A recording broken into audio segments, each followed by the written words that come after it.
Hello అండి, ఎలా ఉన్నారు? అందరూ బాగున్నారా? వెల్కమ్ టు శ్రీ రేణు వంటిల్లు. ఇవాళ మనం చేయబోయే రెసిపీ అయితే కీమా బాల్స్ అండి. పిల్లలు మటన్ తీసుకొని వచ్చినప్పుడు ఇంత ఇష్టంగా తినరు కదా, కాబట్టి అందుకోసం మనం ఇలా కైమా చేసి పెట్టామనుకోండి ఇష్టంగా తింటారు పిల్లలైతే.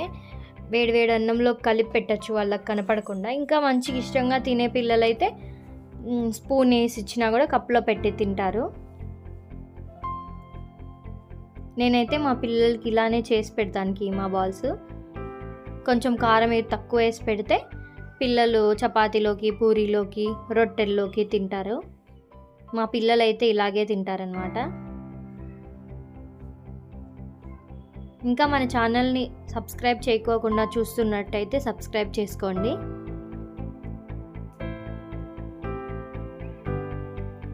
ఫుల్ వీడియో లింక్ మన ఛానల్లో అయితే ఉంది. ఎవరికైనా నచ్చితే ఒకసారి వెళ్ళి చూడండి.